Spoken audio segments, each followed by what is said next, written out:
Dear Papa Dudut, itago niyo na lamang po ako sa pangalang LC. 47 years old, may nag-iisang anak at retired teacher mula sa isang public school. Masasabi ko na ang buhay may asawa at pagiging isang ina ang pinakamasayang bahagi ng buhay ko noon. Mabuting lalaki kasi ang ibinigay ng Diyos bilang kabiyak ng buhay ko na si Ed. Nakilala ko siya noon dahil sa isang kaibigan nang pumunta ako sa bahay nila para makifiesta. Kaagad na gumawa siya ng paraan para makipagkilala sa akin. At aaminin ko na kaagad din akong na-attract sa kanya noon. Inakala ko pa noon na yun na ang huling beses na magkikita at magkakausap kami. Pero hindi ko inaasahan na gagawa siyang muli ng paraan para magkalapit kaming dalawa. Pinuntahan niya ako sa school kung saan ako nagtatrabaho. May dala siyang prutas at bulaklak na para sa akin. Nang sumunod na araw, sa bahay naman siya dumalaw na may dala ring pagkain. Hanggang sa nanligaw na nga siya at hindi siya nabigo na tuluyang makuha ang pag-ibig ko. Nang magpakasal kami at magsama sa isang bahay bilang mag-asawa, doon ko na-realize na hindi ako nagkamali ng lalaki na piniling mahalin. Dahil wala siyang ibang ginawa kung hindi ang iparamdam sa akin kung gaano ako kaswerte na siya ang napangasawa ko. Naging mapagmahal at responsable siyang asawa sa akin at tatay sa anak namin. Pero ang masayang pagsasama namin ay hindi pala talaga panghabang buhay. 3 taon pa lang ang anak naming si Dennis nang tuluyan akong iwan ni Ed nang namatay siya ng dahil sa cardiac arrest, Papa Dudut.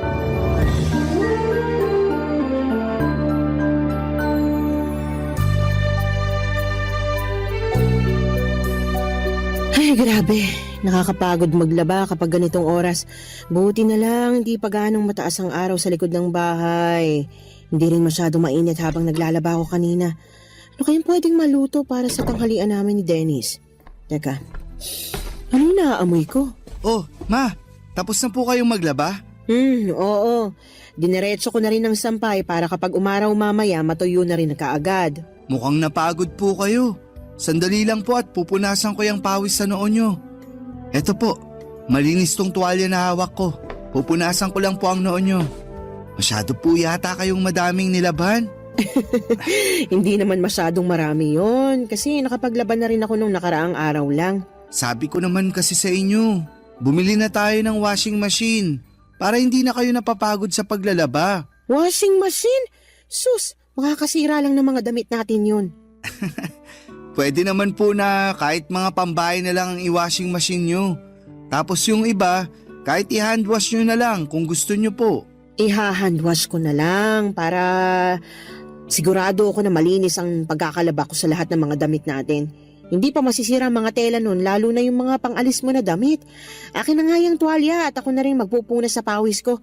Balikan mo na yung niluluto mo at baka masunog pa yun. Ay, sige po Ma. Papatayin ko na rin yung apoy sa kalan. Kasi luto na rin naman po yung karne ng manok doon. Maupo na rin po kayo kasi nakapaghain na rin po ako ng para sa tanghalian natin. Sige, at medyo gutom na rin ako. Ano palang niluto mo na ulam? Ang paborito nyo pong binakol, Ma. Ay, kaya naman pala amoy pa lang. Mukhang napakasarap na ng niluto mo kasi paborito ko.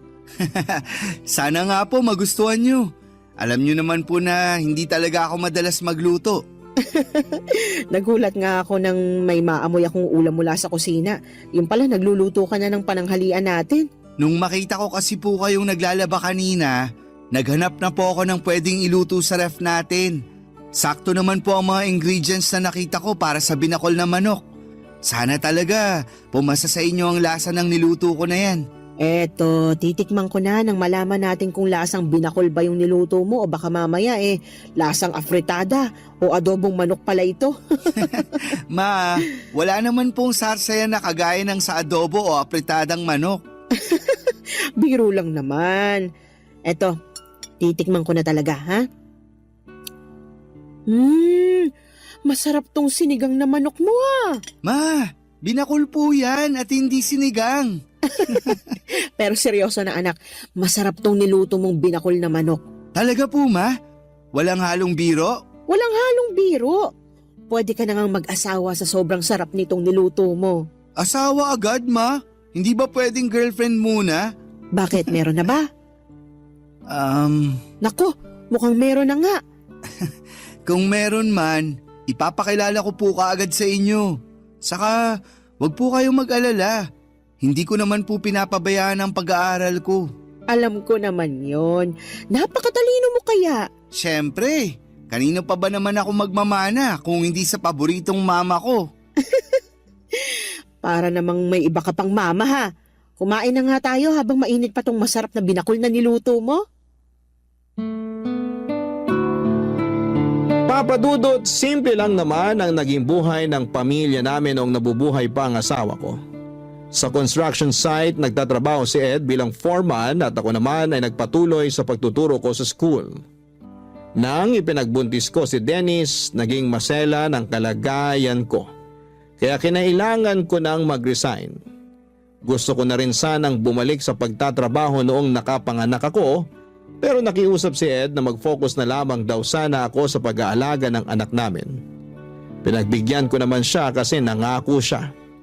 Nagagawin niya ang lahat para hindi kami mahirapan sa mga gastusin. Tinupad ni Ed ang pangako niya na yon. Kaya madalas siyang mag-overtime para madagdagan ang kinikita niya sa trabaho. At alam niyo, sa totoo lang, may bahagi ng sarili ko ang hanggang ngayon nagigilty pa rin dahil pakiramdam ko. Masyado kong iniasa lahat ng responsibilidad sa asawa ko. At yun ang naging dahilan para maaga niya kaming iwanan ng anak ko. Pero mula nang mawala siya ay nangako ako na gagawin ko ang lahat para maibigay ang lahat ng pangangailangan ng anak ko. Magpapakananay at tatay ako para sa nag-iisang anak namin ng asawa ko. Sinuklian naman ni Dennis ang lahat ng pagsusumikap ko para maitaguyod ang buhay namin. Naging napakabuti niyang anak sa akin. Nag-aral siya ng mabuti hanggang college hanggang sa napapansin ko noon na napapadalas na medyo ginagabi ng uwi ang anak ko, Papa Dudut.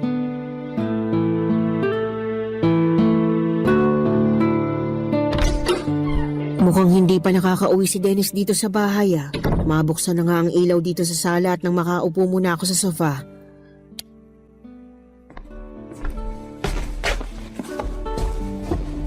Ay, nakakapagod yung mga klase ko kanina. Ang hirap talaga kapag may bumibisita sa amin ng mga head teacher mula sa ibang school. Napakaraming dapat asikasuhin. Ma, nakauwi na po pala kayo. Kakadating ko lang dito sa bahay, nagpapahinga lang ako ng konti tapos mag-aasikaso na ako ng pagkain para sa hapunan natin. Nagugutom ka na ba? Hindi pa naman po. Uupo na lang din po muna ako dito sa sofa. Gusto mo bang buksan natin ang TV? Hindi na po, kasi wala naman po akong inaabangan na palabas sa TV ng ganitong oras. Sige, pero bakit parang napapadalas yata na ginagabi ka ng uwi ngayon? May inaasikaso lang po ako. Tungkol ba yan sa introduction ng research paper ninyo? Hindi po, Ma. Baka napapadalas na masyadong pagsama mo sa gimikan ng mga kaibigan mo ha? At napapabayaan mo ng pag-aaral mo. Wala namang problema sa akin kung kanino ka pa bumarkada, basta hindi makakaapekto sa pag-aaral mo. Hindi po ako gumigimik. Kasi wala rin naman po akong hilig sa paglalakwatsa o pagtambay sa kung saan-saan. Saka, konti lang din naman po ang kaibigan ko sa school. Ayoko rin ang nakikipag-usap sa kung sino-sinong estudyante na walang kinalaman sa subject ko. Mabuti naman. Pero bakit nga napapadalas na ginagabi ka ng uwi dito sa bahay? Ang totoo po, naghahanap po kasi ako ng trabaho. Trabaho? Para saan? Para sa OJT mo na ba yan sa susunod na taon? Hindi ba masyado pang maaga para asikasuhin mo ang OJT mo? Hindi po para sa OJT yung trabaho na hinahanap ko. Para saan nga? Nakukulangan ka na ba sa allowance na binibigay ko sa'yo? May gusto ka bang bilhin kaya nagdesisyon ka maghanap ng trabaho? Tumaas na bang tuition fee mo at hindi ka nang nagsasabi sa akin? Ma, hindi po sa ganun. Hindi naman po kulang yung ibinibigay nyo na allowance sa akin. Madalas nga po na sobra pa. Wala rin po akong gustong bilhin na kahit na ano. At hindi rin po nagtaas ang tuition fee namin. Ang totoo, naghahanap po ako ng trabaho kasi plano ko na pong huminto sa pag-aaral ko. Ano? Anong sabi mo, Dennis? Nagbibiro ka lang, di ba? Pinaprank mo lang ako kaya sinasabi mo yan ngayon. Hindi po ako nagbibiro. At mas lalong hindi ko po kayo pinaprank. Seryoso po ako sa sinabi ko na hihinto na ako sa pag-aaral. Pero bakit nga? Anong pumasok sa isip mo basta ka nalang gumawa ng ganyang klaseng desisyon? Ma, sana po maintindihan niyo ang desisyon ko na to kasi sa totoo lang, hindi rin po ito madali para sa akin. Mas lalong hindi madali para sa akin yung sinasabi mo. At hindi kita maiintindihan hanggat hindi mo pinapaliwanag na maayos kung bakit gusto mong huminto sa pag-aaral. Sorry po, Ma. Kailangan ko lang po talagang gawin to kasi buntis po yung girlfriend ko. May girlfriend ka? Opo. At magkakaanak na po kami kaya kailangan ko po siyang panagutan. Ito po ang dahilan kung bakit nagdesisyon ako na hindi na mag-enroll sa susunod na semester. Magtatrabaho na lang po ako para sa magiging anak namin. Papa Dudut, masasabi ko na maswerte ako sa dalawang lalaki na ibinigay sa akin ng Diyos. Responsable at mabait na asawa si Ed. Pati na rin sa malambing at matalino kong anak na si Dennis.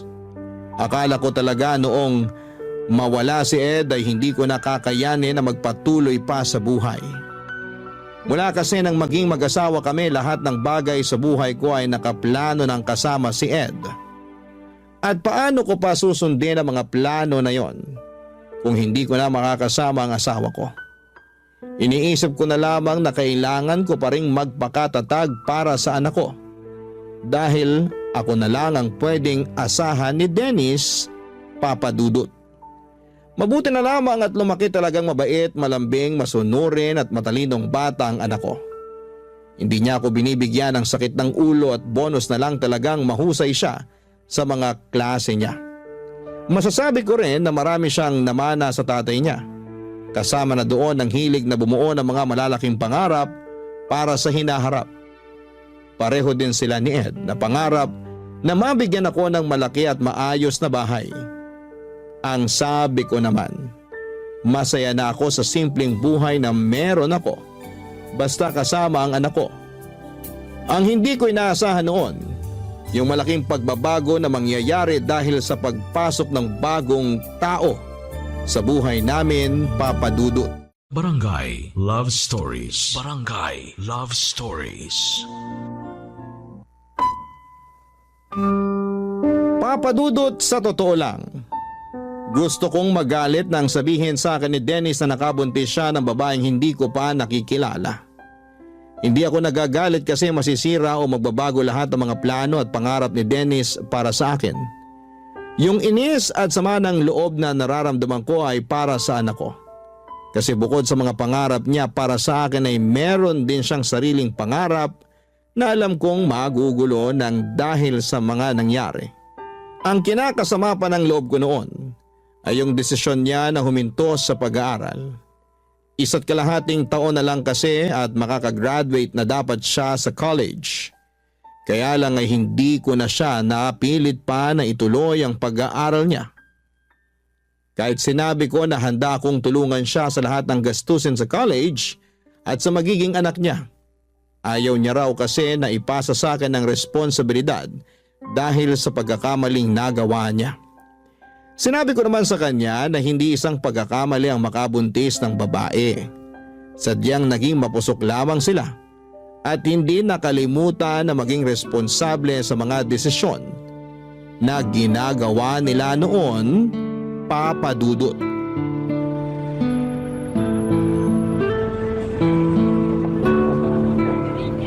Malapit na tayo sa bahay namin, Kyla. Medyo malayong lakaran pala to, no? Oo, kasi bihira ang dumaraan na tricycle dito sa street namin. Napansin ko rin na parang konti ang mga tindahan dito sa inyo. Medyo nga. Pero huwag kang mag-alala Kasi may sari-sari store na katabi mismo ng bahay namin. Ayun, sakto. Alam mo naman na mahilig akong bumili ng mga kutkuti na pagkain. Mas okay talaga na may malapit na tindahan sa atin. Pero sa totoo lang, kinakabahan na ako. Kasi baka hindi ako magustuhan ng mama mo. Sobrang bait ng mama ko. Kaya sigurado ako na magugustuhan ka niya. At magkakasundo kayong dalawa. Nandito na tayo sa bahay namin. Pagpasensya mo na lang kasi simple lang tong bahay namin. Uy, ang ganda kaya ng bahay niyo, Dennis. May gate pa bago yung mismong pinto ng bahay. Ang ganda pa ng mga halaman dito sa garden niyo. Naku, alagang-alaga ni mama yung mga halaman na yan. Pasok na tayo sa loob. Kasi sigurado akong excited na rin si mama na makilala ka.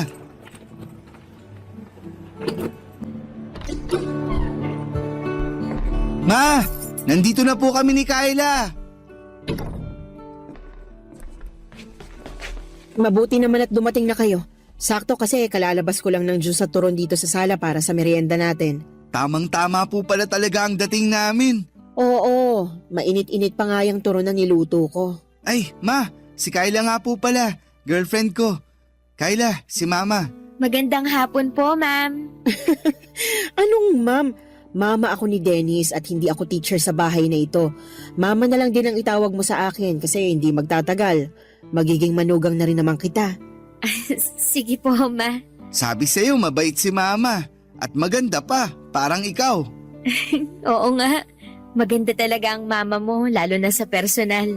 Magaling ka talaga pumili ng girlfriend na ipapakilala sa akin, Dennis. Maupo na muna kayo sa sofa nang makapagmerienda na tayo. Alam nyo ma, kanina pa kinakabahan tong si Kyla. Kasi ang sabi niya, baka taray-tarayin nyo raw siya. Uy, wala akong sinabing baka tarayan ako ng mama mo, Dennis. Pero totoo namang kinakabahan ka kanina, di ba? Kahit naman hanggang ngayon, kinakabahan pa rin ako. Ito kasi yung unang pagkakataon na makikilala ko ang mama mo. Huwag kang mag-alala, Kyla. Basta mahal ng anak ko, mahal ko na rin. Pero matanong ko lang, saan ba kayo nagkakilala ni Dennis? Wala pa kasi siyang masyadong nakukwento sa akin tungkol sa'yo. Sa school din po kung saan nag-aaral si Dennis. Ah, magkaklase kayo ng anak ko? Hindi ko po siya kaklase at matagal na rin po akong huminto sa pag-aaral. Ah, hindi ka na pala nag-aaral. Opo ma, nakatungtong naman po ng first year college si Kyla noon. Pero nang mamatay ang mga magulang niya 3 years ago, tita na lang niya ang kasama niya. Doon po siya nagdesisyon na magtrabaho na lang. Ah, ganun ba? Paano kayong nagkakilala sa school kung hindi naman pala siya estudyante doon? Nagtatrabaho po ako sa kantin sa loob ng university kung saan madalas na kumakain si Dennis. Doon po kami nagkakilala. Masipag pong magtrabaho si Kyla at yun talaga ang pinaka nagustuhan ko sa kanya. Alam ko po na hindi ko talaga siya naikwento sa inyo noon. Pero mabuting tao po si Kyla at mahal na mahal ko po siya. Kaya sana po, okay lang sa inyo na dito muna kami tumira habang hindi pa siya nakakapanganak. Siyempre naman kasi bahay mo na rin to anak. Huwag kang mag-alala kasi maaasahan mong suporta ko sa lahat ng desisyon na gagawin mo. Lalo na kung para sa relasyon at magiging anak ninyo ni Kyla.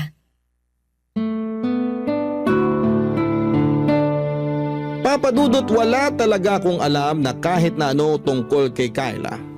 Ni hindi ko alam na may girlfriend na pala ang anak ko.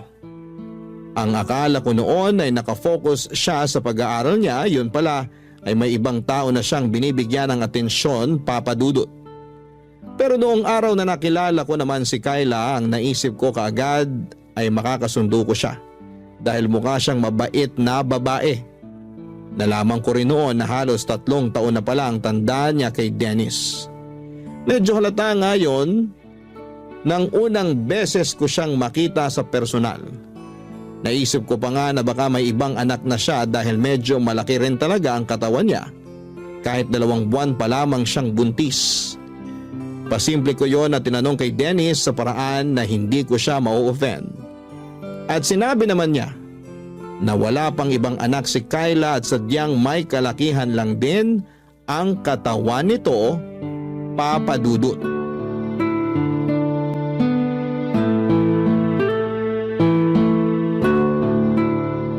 Ma, Gagabihin po pala ako ng uwi mamaya. Huwag niyo na po akong hintayin ni Kyla na maghapunan. Ipagtatabi na lang kita ng ulam para mabilis kong mainit pag uwi mo dito sa bahay. Bakit pala gagabihin ka ng uwi? Kulang po kasi kami ng waiter sa restaurant kaya kailangan namin magdagdag ng oras sa duty namin. Naku, sayang naman kasi. Balak ko pa namang magluto ng paborito mong igado na ulam para sa hapunan. Talaga? Ipagluluto mo ako ng paborito ko? Oo, kaya nga plano kong sumama mamalengke mamaya kay mama eh. Pwede mo pa rin namang iluto yung paborito ko, Kyla. Hindi na nga lang tayo sabay na makakapaghapunan. Kasi ayoko mapuyat ka sa paghihintay sa akin. O sige, pero siguraduhin mo na kakainin mo yung iluluto kong ulam ha? Kahit sunog pa yung luto mo, kakainin at uubusin ko lahat yan. Grabe ka naman. Hindi pa naman ako nakapagluto ng sunog na ulam nung nagtatrabaho pa ako sa kantin.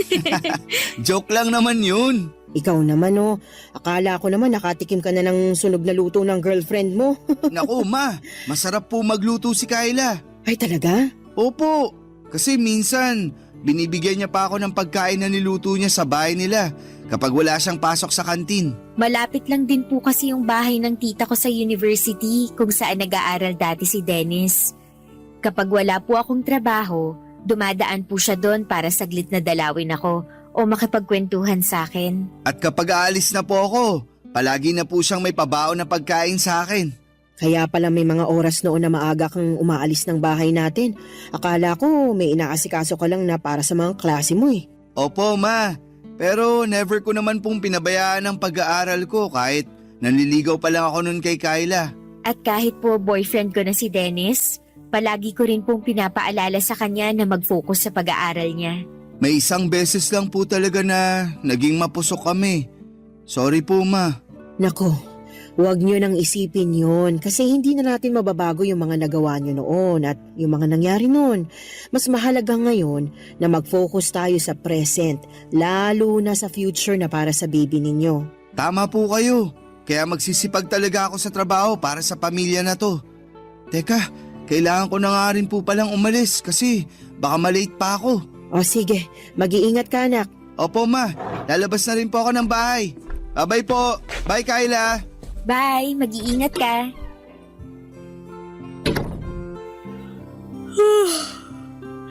Ang dami ko po palang nakain na pandesal at pansit. Napansin ko nga rin yan. Mabuti naman at nagustuhan mong binili kong pansit dyan sa malapit na tindahan para sa almusal natin. Masarap din po kasi talaga yung pansit kahit wala masyadong gulay. Ayos din po yun dahil hindi rin ako mahilig sa gulay. Pareho pala kayo ni Dennis na hindi mahilig kumain ng gulay. Pero ngayon po, pinipilit ko naman na kumain ng gulay para sa pinagbubuntis ko. Inaantok na tuloy ulit ako. Oh, saan ka pupunta? Papasok po muna ako sa kwarto namin ni Dennis. Akala ko sasamahan mo kung mamalengke. Naku ma, tinatamad na po ako lumabas ng bahay. Ah, ganun ba? Sige, ako na lang ang bibili ng mga sahog na gagamitin mo sa lulutuin mo mamaya. Kayo na lang din po siguro magluto mamaya. Hindi rin naman makakauwi ng maaga si Dennis. Sa ibang araw na lang po ako magluluto para sa kanya. Sige po, pasok po muna ako sa kwarto at nakakaramdam talaga ako ng antok. Kung maglalaba po pala kayo, pakisama na lang din po sana yung mga damit namin para hindi nakatambak sa kwarto. Magpapahinga po muna ako. Papadudot, nagkamali pala ako sa naging first impression ko kay Kyla. Noong unang mga araw kasi niya sa bahay, naging maayos talaga ang pakikitungo niya sa akin. Pati na ang pag-asikaso niya sa mga gawaing bahay. Maaga siyang gumigising at pagkatapos mag-almusal ay dediretso sa sala para magwalis-walis ng sahig. Kasunod ang pagpupuna sa mga bintana, nagluluto rin siya ng para sa hapunan namin at siya ang nag-aasikaso ng pinagkainan namin sa almusal. Pero pagkalipas ng ilang linggo ay nagbago ang lahat, lalo na nang kinailangan kong mag-resign sa trabaho. Napaaga noon ang retirement ko dahil lumala ang katarata sa kanang mata ko. Nadaan pa naman sa oral medication pero hindi na ako bumalik pa sa pagtuturo. Mula noon, si Dennis na ang nagtatrabaho para sa mga pangangailangan at gastusin sa bahay. Doon din nagbago ang ugali ni Kyla na halos inaasa na niya sa akin lahat ng gawain sa bahay. Pero naisip ko na baka hindi nagbago ang ugali niya. Baka sadyang yun talaga ang ugali niya. Nagpapanggap at nagpapakitang tao lamang siya sa umpisa. Pilit ko na lamang siyang pinakisamahan noon dahil ayoko nang bigyan pa ng problema ang anak ko na alam kong palaging pagod galing sa trabaho niya, Papa Dudut. Barangay Love Stories. Barangay Love Stories. Papa Dudut, sa isang restaurant nagtatrabaho noon si Dennis. Dahil sa mga gamot na kailangan ko, mga vitamins ni Kyla at iba pang gastusin sa bahay, madalas na nag-o-overtime sa trabaho ang anak ko. Ayaw niya kasi nang nagigipit kami sa pera o panggastos sa bahay. Pinag-iipunan niya rin ang para sa panganganak ni Kyla at nabanggit niya rin na plano na niya itong pakasalan sa susunod na taon. Kaya pilit niyang ginagawa ang lahat para maibigay ang pangangailangan namin. Halos mahigit 10 oras siyang nagtatrabaho sa araw-araw. Naiinis pa ako kasi aalis si Dennis nang tulog pa si Kyla. Babangon lamang ito kapag kakain na. Magbabanyo o manonood ng TV tapos kapag uuwi na si Dennis, madalas natulog na ulit ito.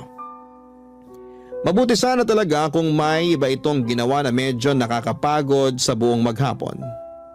Oo, buntis siya pero hindi ibig sabihin noon na hindi na siya pwedeng tumulong sa mga gawaing bahay. Hindi rin naman masela ng kalagayan niya kaya walang dahilan para maghapon lang siya na nakahiga sa kama o manood ng TV. Pero hinayaan ko lamang siya at walang kahit na anong narinig mula sa akin. Ang sabi ko baka kapag nanganak na si Kyla ay mas magiging maayos ang ugali niya. Pero naging malala ang lahat lalo na nang makunan si Kyla. Pagkalipas lamang ng ilang buwan, naging maayos na ang kalagayan nito pero mas naging tamad sa mga gawaing bahay, Papa Dudut.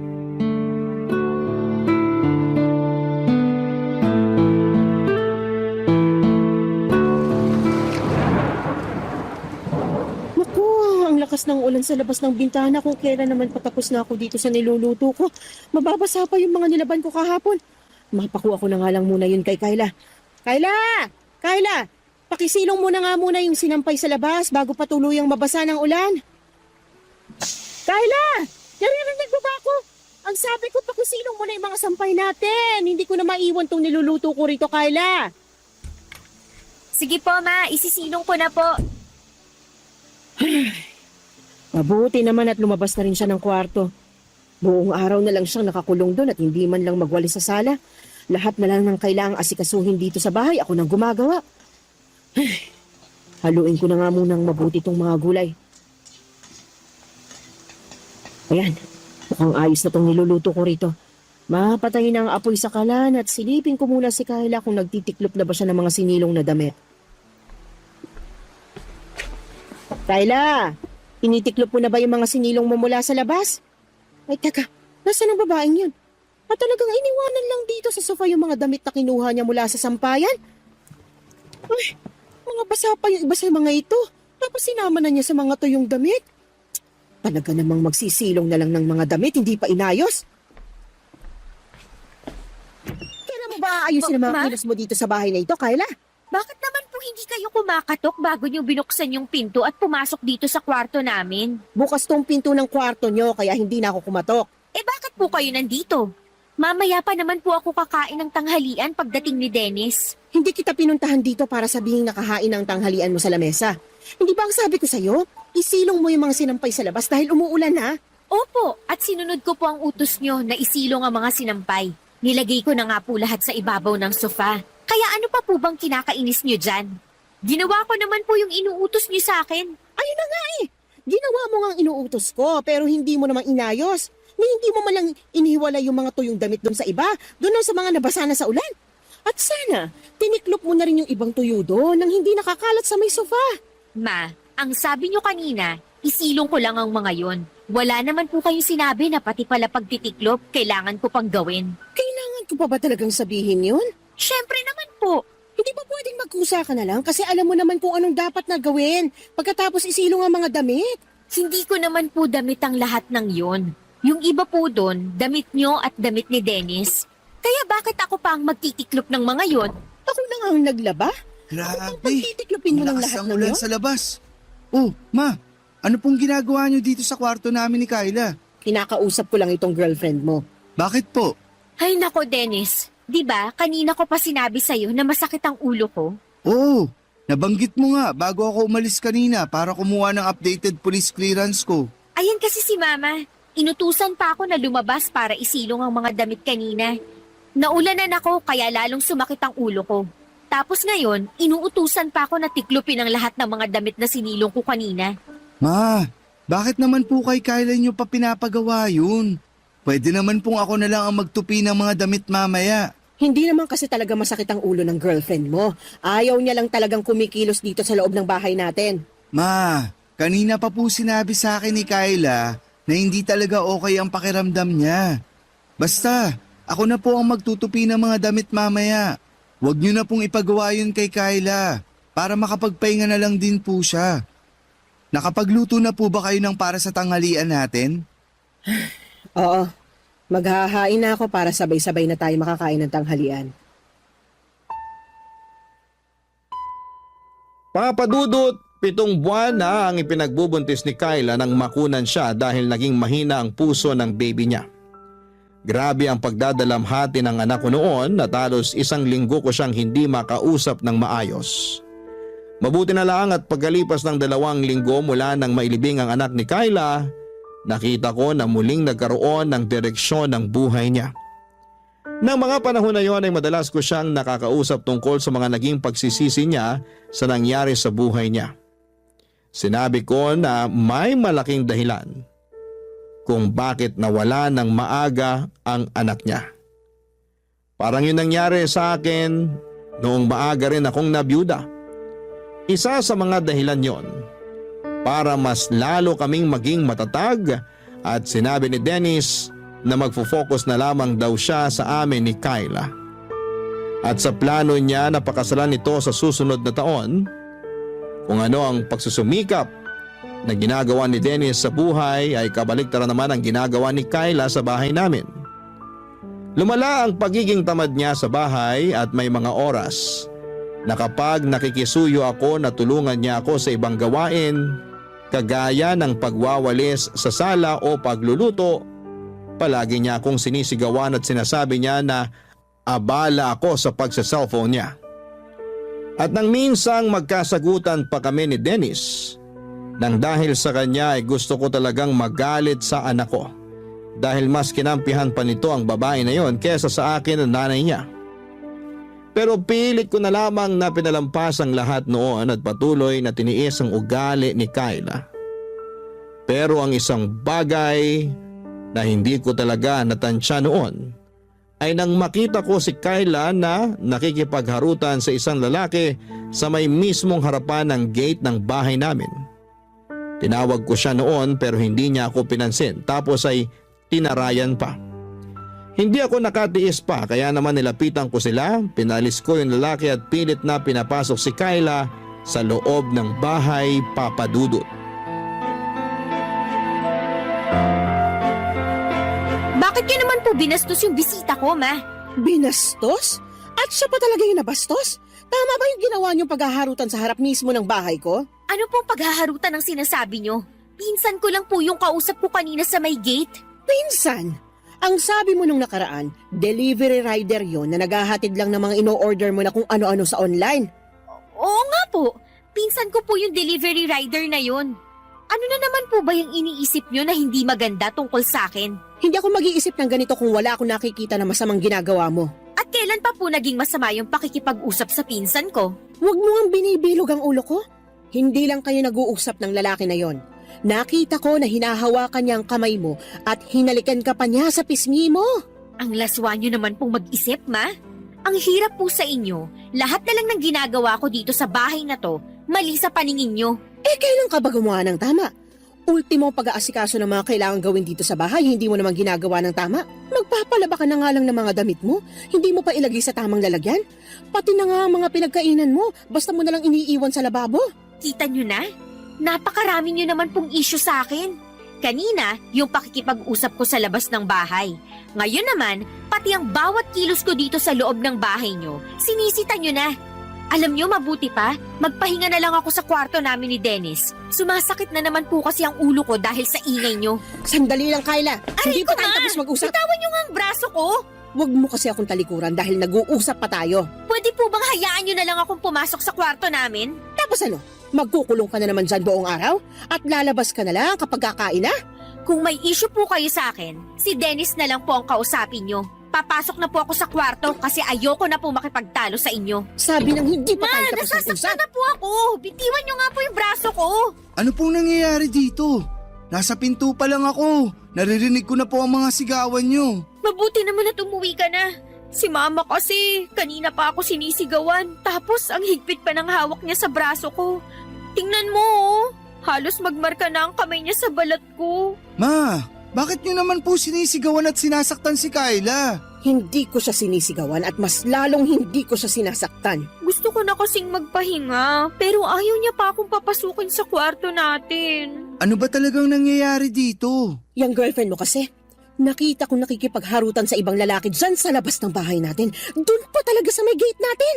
Kyla, ano tong sinasabi ni Mama? Hindi naman totoo yon. Hindi totoo? Kahit nakita ko na hinawakan niya ang kamay mo at hinalikan ka niya sa pisngi mo? Pinsan ko nga lang po kasi yon na binibigyan niyo ng mali siya. Kung nabibilog mo ang ulo ng anak ko, huwag mo ko igaya sa kanya. Hindi mo ko maloloko, Kyla. Pwede po bang tigilan niyo na nga po yung kakaisip ng kung ano-ano tungkol sa akin? Alam ko naman kasi talaga na ayaw niyo sa akin kaya gusto niyo akong siraan sa anak niyo. Hindi kita sinisiraan sa kanya. Nagsasabi lang ako ng totoo. Nagsasabi lang din po ako ng totoo. Sadyang marumi lang po ang isip niyo kaya kung ano-ano na lang yung lumalabas sa bibig niyo. At ako pa talaga ngayon ang madumi mag-isip? Sino pa po ba? Kayo lang naman po yung walang tigil sa pagbabantay sa bawat galaw ko dito sa bahay na to. Teka, wag na nga kayong magsigawan ni Mama, Kyla. Hindi naman kasi ako nag-umpisa nito. Yang mama mo. Palibasa, sampid lang ako dito sa bahay kaya ginaganyan niyo na lang ako. Tama na. Huwag ka nang umiyak. Gusto ko lang naman talagang magpahinga muna. Pero ayaw niya akong papasukin sa kwarto natin. Palagi niya na lang binabantayan bawat kilos ko dito. Kulang na nga lang, pati paghinga ko dito sa loob ng bahay na to, bantayan niya. Tama na. Huwag ka nang umiyak. Sige na, pumasok ka na muna sa kwarto natin. Pero Dennis! Ma, mamaya na lang po tayo mag-usap. Gusto ko na lang din po sana munang magpahinga. Papadudot, matagal ko nang napapansin ang mga kakaibang kinikilos noon ni Kyla na pinagsasawalang bahala ko lang madalas. Kapag nakalis na si Dennis ng bahay, papunta sa trabaho niya, maririnig ko na si Kyla sa loob ng kwarto nila na halos bumubulong na parang may kausap. Minsan nang nasilip ko siya sa loob ng kwarto nila. Nakita ko na may hawak siyang cellphone at nakangiti habang parang kinikilig sa kausap niya. Napapadalas din yung lalaki na kausap niya noon na pumunta sa may gate ng bahay namin. Nung unang nakita ko siya na kausap ni Kyla sa may gate ay nag-usisa ako at sinabi niya na nagdi-deliver lamang daw ito ng item na in-order niya online. Hanggang sa halos araw-araw na silang nagkakausap noon. May mga araw din noon na umalis siya sa bahay kapag nasa trabaho na si Dennis. At ang paalam niya ay pupunta siya sa isang kaibigan. Uuwi siya bago makauwi si Dennis sa bahay. Pero minsan papadudod. Naunang umuwi si Dennis sa kanya at nagtaka ang anak ko kung bakit wala si Kyla sa bahay. Hindi raw ito nagpaalam o nag-text sa kanya na aalis ng bahay. Ang sabi lang ni Kyla nang makauwi siya ay may dinalaw lamang itong kamag-anak kaya ginabi ng uwi. Pero iba na ang pakiramdam ko noon dahil nakita ko na noong magkausap sila ni Dennis. Hindi makatingin ng diretso sa kanya si Kyla. Hanggang sa nakita ko ang paghaharutan ni Kyla sa may gate at paghaligpan ng lalaki sa pisngi nito. Hindi ako pwedeng magkamali sa nakita ko at alam ko na hindi yon kamag-anak ni Kyla. Pero alam nyo yung mas masakit. Yung mas kinampihan at pinaniwalaan siya ng anak ko kesa sa akin. Wala akong ibang hinihiling noon kung hindi ang mapabuti ang anak ko at maging masaya siya sa kung sino man ang babaeng mapipiling niyang mahalin. Kahit na hindi ko tanggap si Kyla, ay pinilit ko siyang pakisamahan. Pero ako pa ang lalabas na masama sa lahat. Pagkatapos ng pagtatalo namin na yon ay nag-decide si Dennis na umalis na sila ng bahay ni Kyla. Nangupahan sila sa hindi kalayuan mula sa bahay ko. At isang beses sa isang linggo ay dinadalaw na lamang ako ni Dennis sa bahay. Kapag dinadalaw ako ng anak ko ay iniiwasan namin na pag-usapan ang tungkol sa relasyon nila ni Kyla para hindi kami magtalo. Papadudot, ang dahilan talaga ng pagsulat ko ngayon ay para humingi ng payo sa kung ano ang dapat kong gawin. Sigurado kasi ako na niloloko ni Kyla ang anak ko pero ayaw naman akong paniwalaan ni Dennis. At ayoko na rin na mas lalo pang magulo ang relasyon namin ng anak ko. Kaya hindi na ako naglalakas loob na makialam sa relasyon nila. Ano bang dapat kong gawin para mamulat ang anak ko sa katotohanan na hindi karapat-dapat si Kyla para sa kanya? Sana'y matulungan ninyo ako sa problema kong ito, Papa Dudut. Ang inyong forever kapuso at kabarangay, LC. Dear Papa Dudut, naranasan nyo na bang maging aberya o dahilan ng pagkantala ng isang sitwasyon?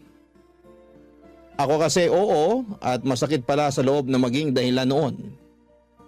Akala ko noong una ay ayos lamang. Kumbaga sa isip ko mga kaibigan ko naman sila, kaya naiintindihan nila ako. Pero sa huli ay hindi rin nangyari yon, Papa Dudut. Ang una kong naramdaman ay galit at matinding pagtatampo. Lalo at kilala akong ma-pride at mataas ang tingin sa sarili. Pero bago ko ituloy ang kwento ko ay gusto ko munang bumati ng isang mapagpalang tanghali sa inyong lahat. Matagal na akong avid listener ng programa ninyong Barangay Love Stories. Lagi kong inaabangan ang mga uploaded stories ninyo online at isang araw ay nag-decide akong magpadala ng email sa inyong istasyon. Tawagin niyo na lamang po ako sa pangalang Colette. Nagtatrabaho sa Pasig bilang finance staff at nasa 32 years old na ako. Kaka-birthday ko lamang nitong January 1 kasabay ng bagong taon. Sa kasalukuyan ay nasa journey ako ng healing at weight loss. Malaking factor kasi ang mga pinagdadaanan ko sa nakaraan. Kaya lumobo ang timbang ko at pumalo ng lagpas na sa 100 kilo sa edad ko pa lamang na 30 years old.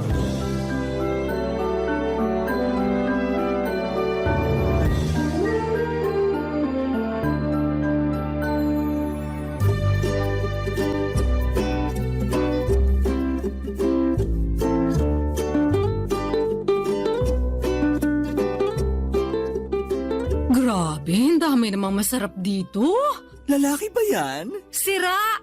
Bakit naman ako maghahanap ng lalaki may boyfriend na akong tao? Meron nga, pero sira ulo naman. Hayaan mo na. Ako nga hindi na masyadong ini-stress ang sarili ko sa kanya eh. Hindi ko lang mapigilan. Di mo kasi deserve na harap-harapang pagmukhaing tanga, lalo nung pinaghintay ka niya dun sa date nyo. Nagkausap na naman kami. Sabi niya sinugod daw sa ospital mama niya. At sa taranta niya hindi nakapagsabi sa akin.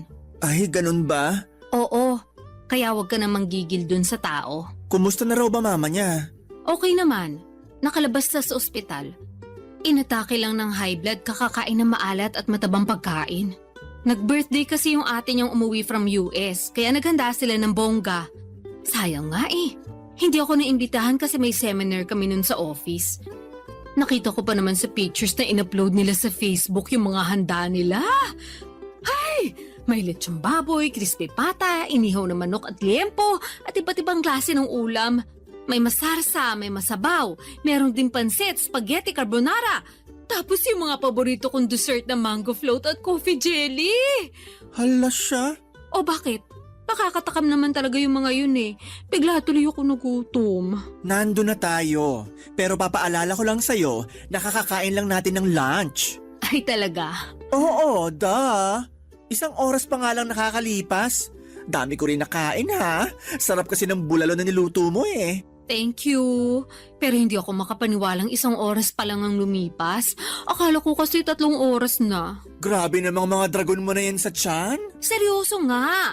Nagugutom na nga ulit ako, kaya eto. Naghahanap na ako ng mau-order online. Totoo? Oo, ito. Tingnan mo.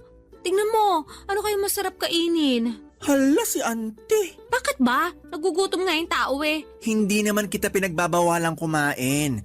Kung gusto mo, go ka lang. Pero ang akin lang maghinay-hinay ka. Hindi mo nga ako pinagbabawalan. Pero pinakikialaman mo naman ako. Kakawalang gana tuloy kumain. Wow ha? Ikaw, mawawala ng gana sa pagkain? Pwede ba hindi mo ako may-eme? Tigilan mo ako, Colette. Kilalang kilala mo na talaga ako. Aba syempre, para na tayong magkapatid. Kaya nga bilang nakakatanda mong ate, pinagsasabihan kitang ayus-ayusin mo yung pagkain mo. Lalo na yung mga kinakain mo. Pansin ko kasi marami ka na namang instant noodles sa cabinet. Tapos puro processed food yung nasa freezer mo. Marami ka rin soft drinks at junk food. Nag-grocery ka ba? Oo, kahapon lang. Lumagpas nga ako sa budget ko kasi marami akong kinuwang hindi naman kasama sa listahan ko. Nakaka-tempt naman kasi. Pero okay lang naman. Wala rin naman pagkain na nasasayang sa akin. Kaya pala nagulat ako. Kasi pang 5 tao yung supply mo kahit mag-isa ka lang dito sa apartment mo. Baka nakakalimutan mo. Pumupunta ka rin dito at pinagluluto kita katulad na lang nung kinain mong bulalo kaninang tanghalian. Oo, pero di katulad mo. Para lang akong pusa kumain. Kape-kape lang sa umaga, wala pang asukal. Tapos half rice lang sa tanghali at dasal na lang sa gabi. Ang boring naman ang buhay mo. Hindi kaya boring yun, no? Ikaw lang nagsasabi niyan. Basta, for me, boring yon. Kung ako siguro nasa sitwasyon mo, baka nategi na ako. Ay, ang OA naman. Tegi talaga agad. Oo. Sa bilis ko magutom, hindi ko kaya magdasal na lang sa gabi. Eme lang naman yung dasal. Pero alam mo namang di na ako nagdi-dinner, di ba? Oo. Tamang water na lang ako. Kasi bakit pa ako kakain? Gabi na rin naman. Hindi na ako magugutom noon dahil tulog na ako. Buti ka pa hindi nagugutom. Ako kasi kahit tulog, mas nananaig yung kalam ng sikmura kahit kumain naman ako ng pagkarami-rami bago matulog. So, no choice. Babangon talaga ako para mag-midnight snack. Grabe naman yung kahit kumain ng pagkarami-rami. Buti hindi ka binabangungot. Hindi naman ako naniniwala dun. At saka, mas babangungutin lang ako pag hinayaan ko magutom ako. Ay, iba rin. Kaya mabuti pa, tulungan mo na lang ako mamili ng masarap na merienda. Pasa ko dyan. Ako nga lang, di ba? Ako lang ang kakain, wag ka na. Papadudot, bata pa lamang ay tabain ako. Ako yung tipo na mahanginan lamang tumataba na. Malakas din kasi akong kumain at aaminin ko ng pagkain ang naging takbuhan ko kapag stress ako sa personal kong buhay at sa trabaho. Katulad na nga lang noong nasa bingit ng alanganin ng relationship ko sa aking longtime boyfriend. Bukod sa pinsan kong si Percy ay wala akong masyadong kaklose sa mga kaopisina ko. Kaya wala rin akong mapagkwentuhan sa kanila. Para sa akin ay malaki ang tutulong ng pagkain upang gumaan ang nararamdaman ko. Nagsimula ang hilig ko sa pagkain at minsan ko pa ngang binansagan ang sarili ko na certified foodie. Pangarap kong matikman ang lahat ng pagkain sa mundo. Meron akong obsession sa pagkain na nagsimula noong bata ako kung saan ay pribilehiyo sa akin ang makakain ng masarap lalo na at mahirap lamang kami. Maaga pang namatay ang nanay ko at nung nagkaroon ulit ng kinakasama ang tatay, nuknukan naman ang kadamutan sa pagkain ng madrasta kong yon. Sa kanya ko naranasang magutuman kaya ang ginagawa ko ay nagtatago ako ng pagkain at palihim na kinakain yon. Sa pagpapatuloy ng hindi maayos na relasyon ko sa aking boyfriend, itinuong ko sa pagkain ng lahat ng sama ng loob at hinanakit ko sa mga pagkukulang niya sa akin. Kaya nga makalipas lamang ng halos 2 linggo, nadagdagan ng 5 kilo ang timbang ko. Pumalo na ako noon sa 115 kilogram.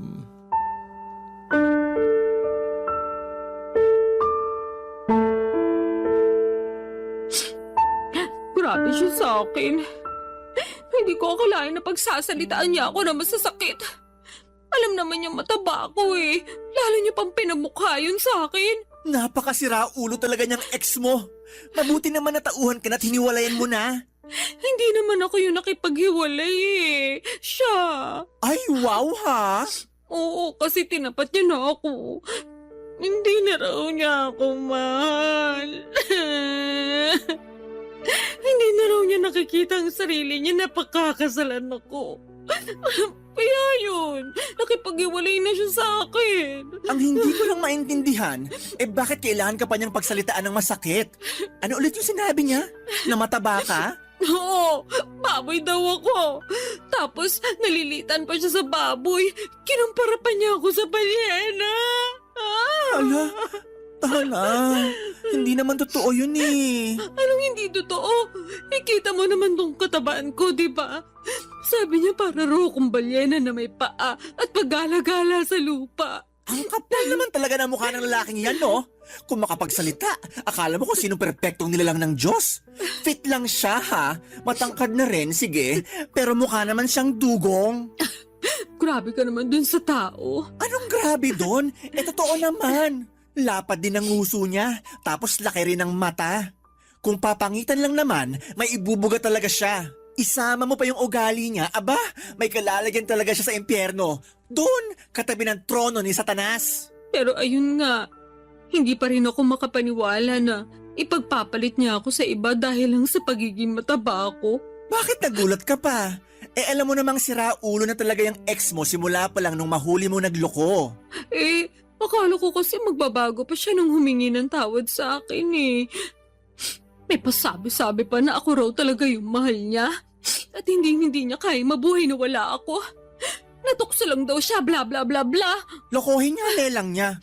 Hindi raw mabubuhay na wala ka. Oh, bakit hanggang ngayon buhay pa siya? Hayaan mo na. Kung ikaw kaya mong hayaan, pues ako hindi. Ayoko yata na sinasaktan pinsan ko, no? Dami mo na pinagdaanan eh. Tapos nung nakilala mo siya, naramdaman ko talaga na naging masaya ka. Kumbaga, for the first time in your life. Nangako rin sa akin yung ulupong na yon na hindi ka niya sasaktan at paiiyakin. Tapos ginawa niya rin sa'yo. Pag nakita ko talaga yung ex-boyfriend mo, makakatikim siya sa akin na mag-asawang sampal. May kabit pa. Thank you. Pero kung ako sa'yo, hindi ko na hayaang madungisan niya yung mga kamay ko. Hindi niya deserve ng atensyon mo. Kaya siguro iniisip niya na okay lang sa kanya yung ginawa niya sa'yo kasi di mo kayang patulan. Hindi naman ganyan pagkakakilala ko sa'yo ha. Palaban ka eh. Oo, pero napagod na lang ako. Naghabol na ako sa kanya nung nakipaghiwalay siya sa akin. Nagmakaawa ako pero pinamukha niya lang sa akin kung gaano ako kapangit at kung walang kwentang tao dahil sa pagiging mataba ko. So, tama na yun. Once is enough, ika nga. Once is enough din, masampal ko lang siya. Kapal na pagmumukha. Alam mo, ibang klase na rin mga tao ngayon, no? Anong ibig mong sabihin? Yun bang sila na nga yung nagloko, sila pa yung may ganang mga insulto ng tao. Hindi na lang lumisa ng mapayapa, papunta sa kabilang buhay. Dami pa sinasabi. Mema naman. Anong mema? Mema sabi, ganon. Kainis eh. Sa bagay, totoo rin naman. Pero, totoo rin naman na mataba ako. Na-stress nga ako lalo kasi nadagdagan pa ng 5 kilo yung timbang ko. Yun lang, pero di naman totoo na wala ka ng kwenta dahil lang sa timbang mo. Sa bagay. Kaya nga mema lang yung ex mo. Ay, sipahin ko talaga yan eh. Ay nako, hindi ko talaga mapigilan magalit. Nakakairita. Tama na. Sige ka, baka sa sobrang galit mo dyan atakihin ka na lang bigla sa puso. Grabe ka naman sa atakihin sa puso. Kasi kita ko na yung mga ugat mo sa mata oh. Ako'y natatakot para sa'yo. OA ka rin talaga eh. Mabuti pa, o-order na lang ako ng makakain natin. Ha? Gutom ka na naman? Oo, nakakapagod palang umiyak tapos sa maling tao pa. Kaya ayun, ginutom ako. Dahil dyan, kakain ako.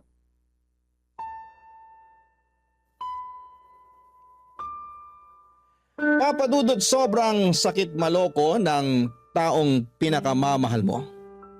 At masahol pa doon pinagpalit niya ako sa babaeng hindi hamak na mas payat at sexy sa akin. Laking insulto noon sa pagkatao ko gayong hindi naman ako payat at sexy noong nakilala niya. Pero aminado naman ako na hindi pa ako kasing bigat ng timbang ko ng mga panahong hiniwalayan niya ako. Siguro napabayaan ko rin talaga ang aking sarili. Pero kung iisipin, nagsimula lang naman yun noong nanlamig at nagloko siya. Dahil sa nangyari, lalo kong itinuon sa pagkain ang sakit na nararamdaman ko ng mga panahong yon. Sinabi ko kay Percy na kaya ko ang sarili ko dahil nga kilala niya rin naman akong matapang.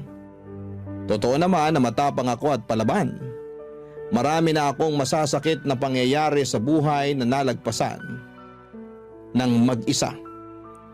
At malaki ang utang na loob ko sa pagkain dahil napapagaan nito ang buhay ko kahit na napapabigat naman ito ang aking timbang. Barangay Love Stories. Barangay Love Stories. Papa Dudut, sinabi ko sa sarili ko na hindi na ako magmamakaawa sa ex-boyfriend ko. Nabalikan niya ako. Sapat na yung isang beses, sobra na kung susundan ko pa ang pagpapakatanga ko. Napakaraming lalaki sa mundo at hindi lang naman siya ang huling lalaki na makikilala ko. At dahil nga punong-puno ako ng tiwala at kumpiyansa sa sarili, na wala akong dapat baguhin sa pagkatao ko dahil ex ko naman ang nagloko.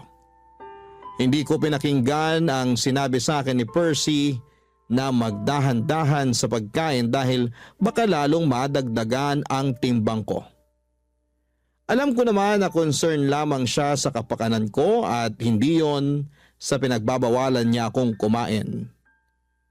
Besides, pera ko naman ang ginagastos ko, pambili ng cravings ko. Pero ayos na ayos lang naman ako ng panahon na yon. Dahil nga break na kami ng dati kong karelasyon. Nagkaroon na ako ng maraming oras para pagtuunan ng pansin ang ibang aspeto ng buhay ko. Tulad na lamang ng paggala kasama ang aking mga college kabarkada.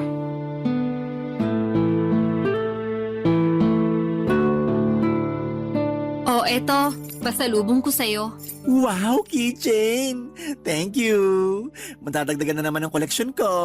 Ref magnet nga sana kaya lang wala naman dun sa hinintuan namin. Tapos hindi na ako nakapamili ng design kasi hindi na ako bumaba sa sasakyan. Nagpabili na lang ako sa isa naming kaibigan. Hayaan mo, sa susunod, ref magnet na ang ibibigay ko sa'yo. Okay na yon. Thank you ulit. Welcome! So, ano pa? Anong ano pa? Pasalubong ko? May dala ko dun pagkain, kainin mo. Ayoko, busog pa ako. Tsaka, di naman yun yung tinatanong ko eh. Ano nga uli yun? Nakalimutan ko na kasi. Di ba nagpapakwento ko sa'yo bago mo inabot sa akin tong pasalubong mong keychain? Ay oo, kaya lang, nasa na nga ba tayo sa pinag-uusapan natin? Ay nako, nasa 30 ka pa lang pero ulyanin ka na. Sabihin mo na lang kaya, kaysa inaano mo pa ako. Inaano ka dyan? Wala akong ginagawa sa'yo, no? Ay, bahala ka na nga dyan. Eme lang, ikaw naman, di ka na mabiro? Kilala mo ko, hindi talaga ako mabibiro. Kaya sabihin mo na lang sa akin kung ano yung tinanong mo bago ko ibigay sa iyo yung keychain. Oo na, kamahalan. Pero ayun nga, tinatanong ko kung ano pang ginawa niyo ng mga barkada niyo dun sa resort. Sabi mo lang kasi maganda. Tapos nag-swimming kayo. Yun lang? Eh di ba beach resort yun? Tas alam ko maraming bar dun. Di kayo lumabas? Ha, oo. Tama ka naman na beach resort yon at maraming bar. Pero sila lang yung lumabas, hindi ako sumama. Ay bakit? Hindi naman ako umiinom eh. Ngek, di mo naman kailangan uminom ng hard drinks. Meron naman mga ladies drinks doon. Kung ayaw mo pa rin, sana nag-juice ka na lang for the sake of party-party. Pagod ako nun, kaya nagpaiwan na lang ako sa tinuluyan namin. At saan ka naman napagod? Saan pa ba? E di sa biyahe. Tsaka after ng dinner na yun, nakapag-swimming na kami nung hapon hanggang gabi nung nagkayayaan sila. Kaya nga dapat mas lalo mong sinulit yung stay nyo doon. Di ka ba nakikinig? Pagod na nga ako. Ayoko na maglakad.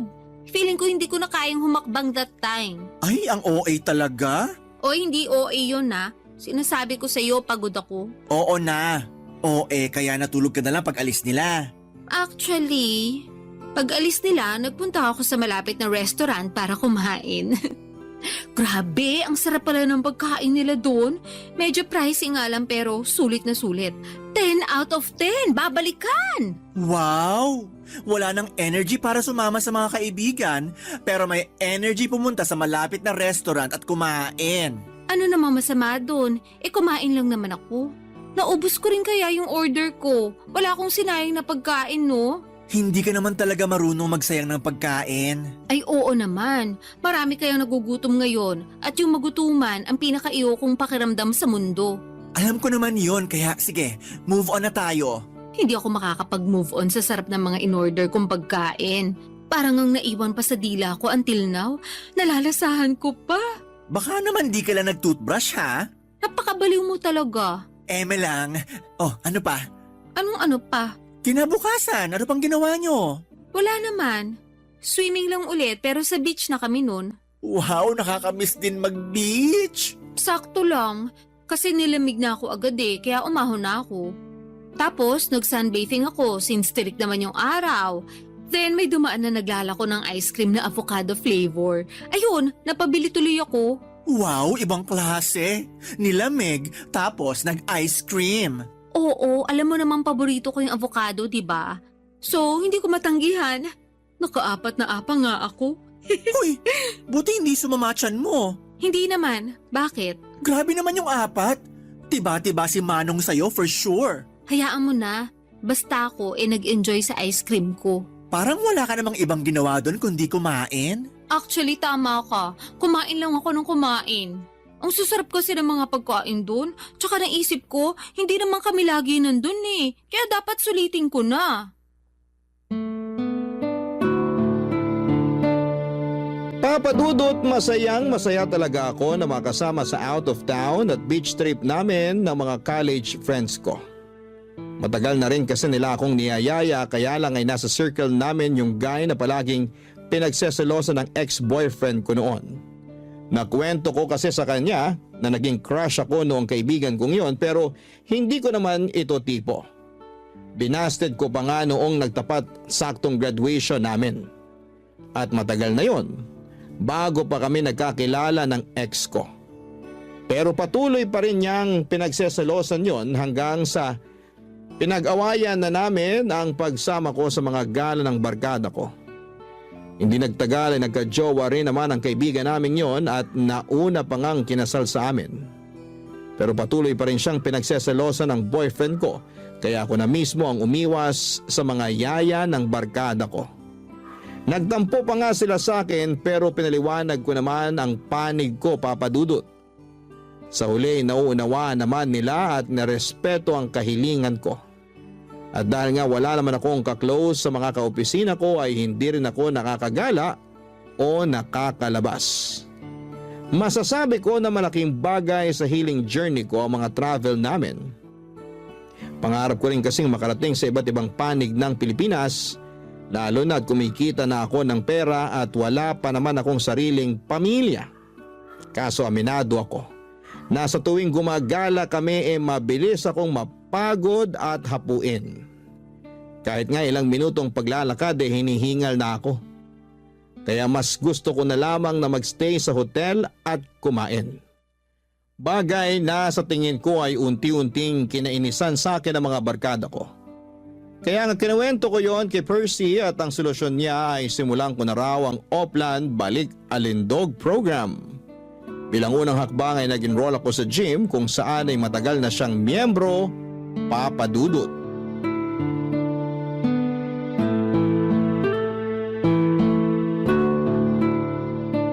Nakakainis ka naman, Colette. Bakit ka naman naiinis dyan? Tanong-tanong ka pa talaga? Sinayang mo lang naman membership fee dun sa gym. Hinahanap ka kaya ni coach sa akin. Sabihin mo na lang hindi na ako babalik. Ayoko na. Suko na ako. Suko ka na agad? Nakakailang session ka pa lang? Ano magagawa ko kung ayaw ko na talaga? Baka naman sa isip mo lang yan ha. Sigurado ako sa desisyon ko. Pinag-isipan ko yun nung muntik na akong lagnatin dahil sa sakit ng katawan after nung first session. Grabe kaya pakaramdam ko nun. Kulang na lang magpa-ospital ako eh. Sobra naman yung magpa-ospital. Sa pagkakatanda ko, nag-treadmill ka lang naman nung unang araw mo. Correction, isama mo na yung pag-akyat baba natin dun sa hagdan papunta sa gym. Kung bakit kasi hindi uso elevator dun? Nasa third floor din kaya yung inakyat baba natin. May elevator naman, pero under maintenance. Tsaka, ayaw mo nun? Naka-warm up ka na nung umakyat ka sa hagdan. Magandang cardio rin yun para maramdaman mo namang may puso ka. May puso ako, no? Ramdam na ramdam ko sa tuwing kinikilig akong tikman yung bagong pagkain sa menu.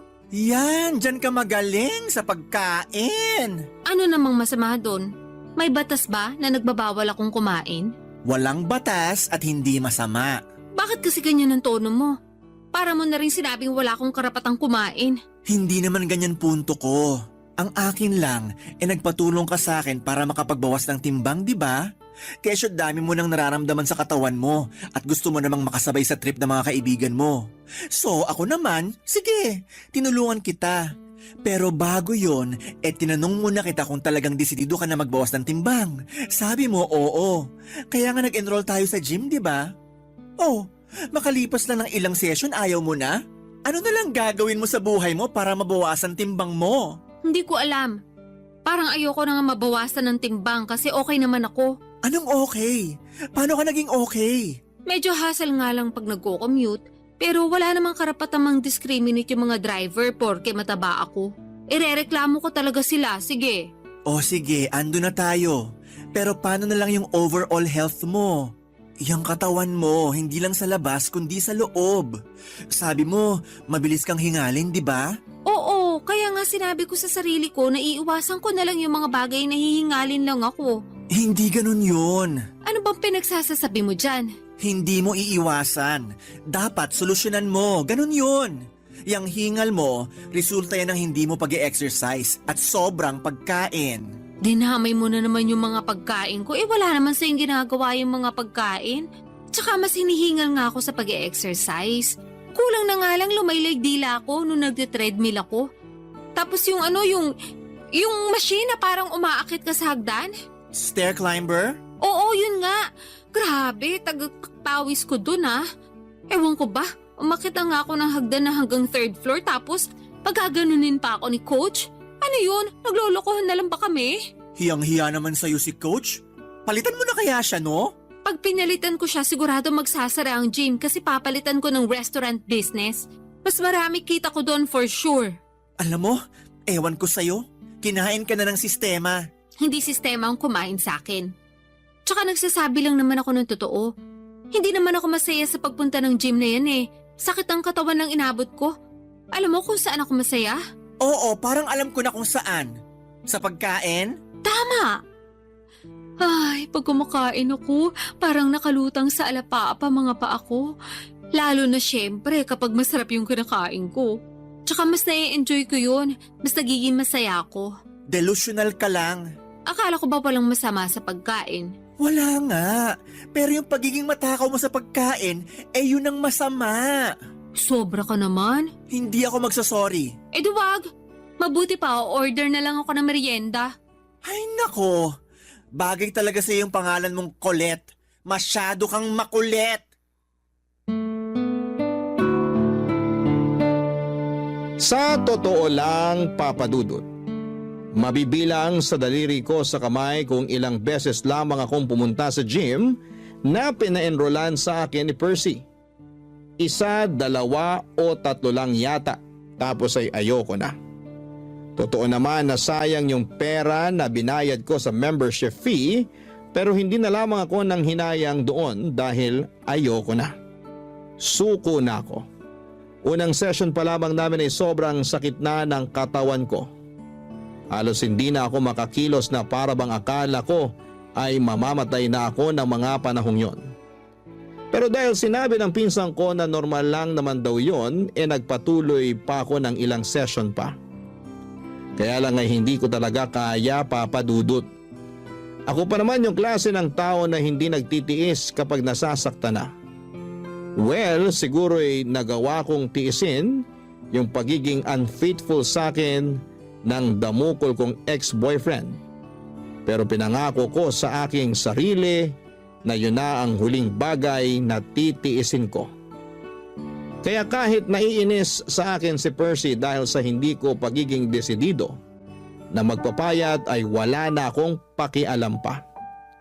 Dahil doon ay natuon ulit ang atensyon ko sa labis na pagkain upang mabawasan ang aking stress.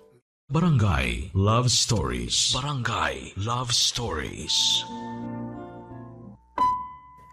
Papa Dudut, mabilis na lumipas ang 3 buwan mula sa dati kong timbang na 115 kilo ay pumalo na ako sa 150 kilograms. Sobrang taba ko na at ang bigat-bigat na ng katawan ko. Dagdag pa yung palagiang pagsama ng aking pakiramdam. May mga araw na ayoko nang bumangon sa higaan para pumasok sa trabaho dahil nakakapagod mag-asikaso. Bukod doon ay nahihirapan din ako mag-commute dahil sa timbang ko. Kita ko na rin sa salamin na lumulobo talaga ako ng husto. Lumaki ang mga braso ko at hita at nadagdagan ng isang layer ang bilbil ko sa tiyan at sa leeg ko. Umumbok din ang aking mukha at hindi ko na makita dahil sa dagdag na taba ng aking leeg. Doon na ako nagsimulang ma-frustrate habang binabalikan sa isipan ko kung ano-anong klaseng pagkain ang kinain ko noong nakaraang 3 buwan. Na-realize ko na sobrang daming carbohydrates, maaalat at matatamis na pagkain ng walang pasubali kong nilantakan. Malala kapag magkaka-period na ako dahil nandun yung magkikrave talaga ako sa iba't ibang unhealthy food and drinks. Tapos nung isang beses ay hindi ako dinatna ng menstruation ko.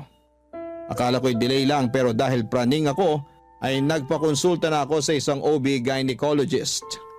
Doon ko napag-alaman na may PCOS ako o Polycystic Ovarian Syndrome. Bilateral din. Ibig sabihin po nun ay 2 ovary ko ang merong cyst na nakakaapekto sa aking hormones. Bukod doon ay lumabas sa laboratory exam ko na may type 2 diabetes din ako. Dahil sa mga sakit ko ay lalo akong na-frustrate. At imbes na gawin ng payo sa akin ng mga doktor na magbawas ng timbang ay kabaliktaran noon ang ginawa ko. Mas lalo akong nagpaka-lango sa pagkain, Papa Dudut.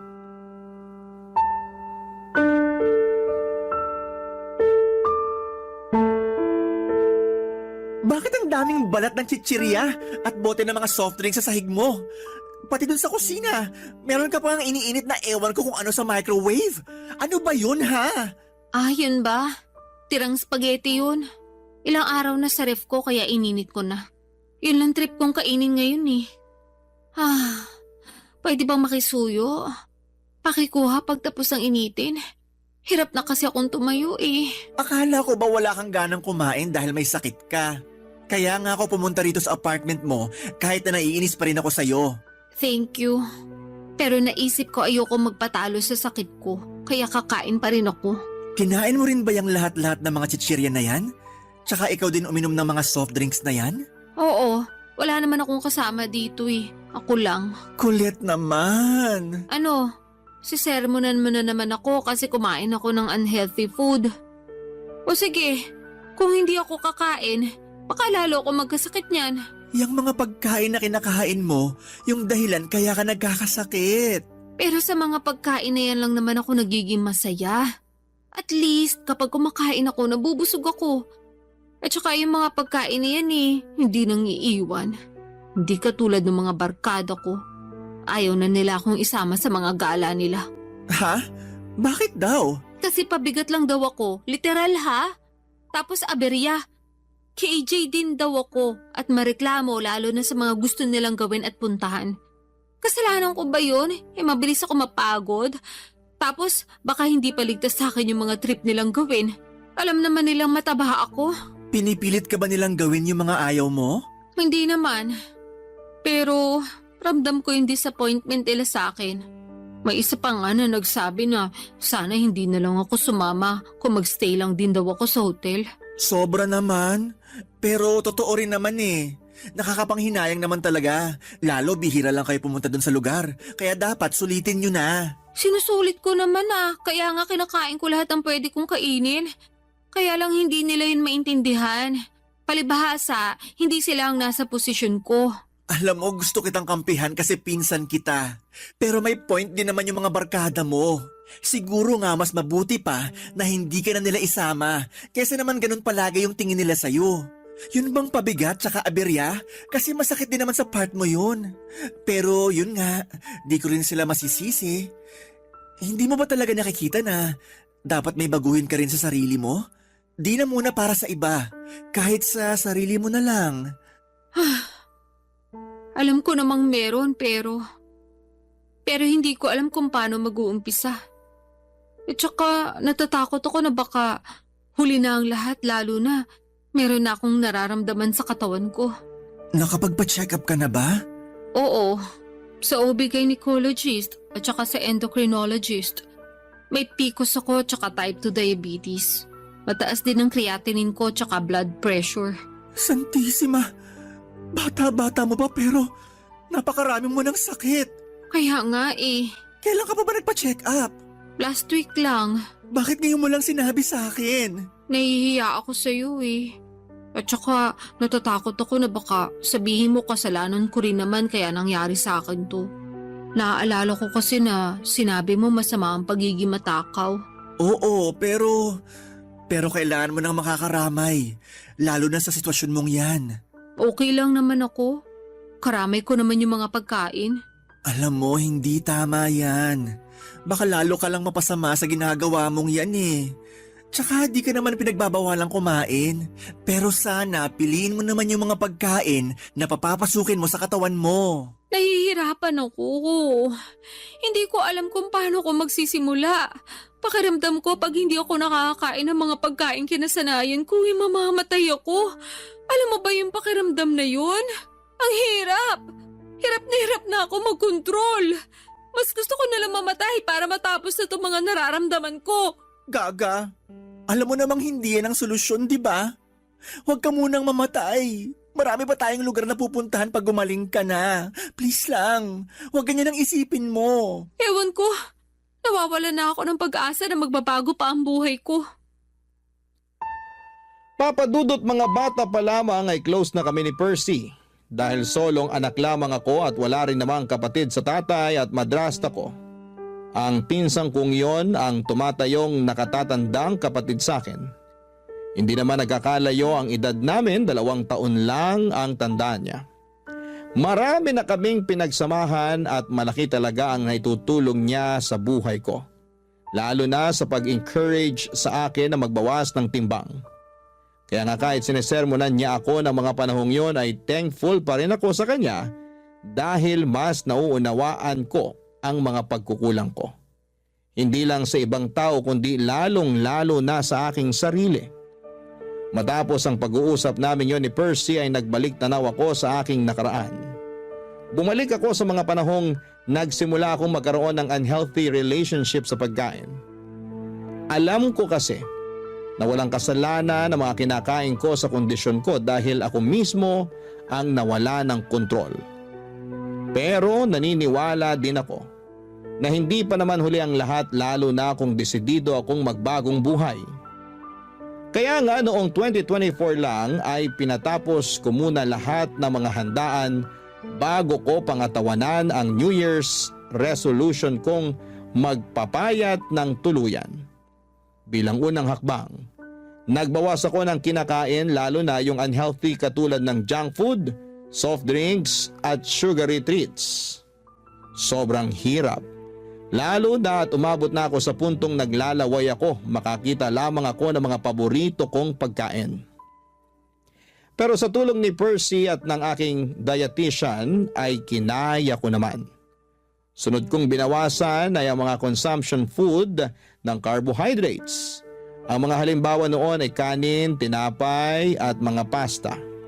Pero hindi ko naman kagad inalis sa sistema ko, lalo na at meron akong mga sakit. Bukod doon ay nag-invest din ako ng treadmill. Ginagamit ko lang naman yon pag maulan, pero pag hindi naman ay sinasamahan ako ng pinsang kong maglakad-lakad sa gabi. Nagbabadminton at volleyball din kami, pampapawis. Kaya sa loob ng 2 buwan, nabawasan na ang timbang ko ng halos 10 kilo.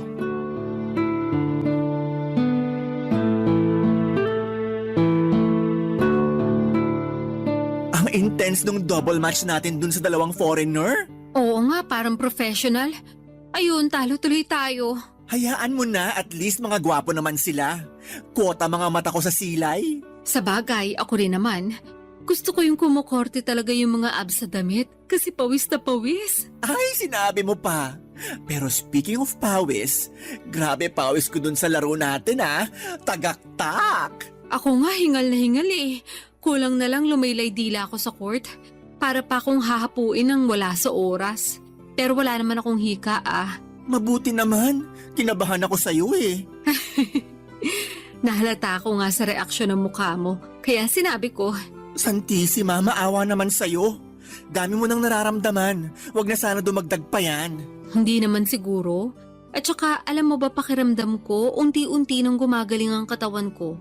Talaga? Oo, di ba nabawasan na ako ng timbang? 10 kilo rin yon. Kaya nga alam ko na mataba pa rin ako, pero malaking bagay na rin sa akin yung 10 kilong yun, no? Oo naman. Hindi mo yun ma-achieve kung hindi mo piniling tulungan ang sarili mo.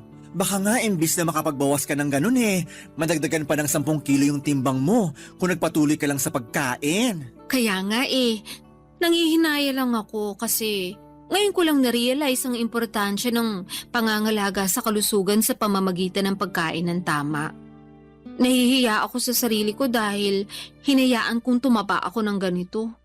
Nawalan ako ng kontrol sa pagkain kasi akala ko yun lang yung kakampi ko sa lahat ng mga problema ko sa buhay.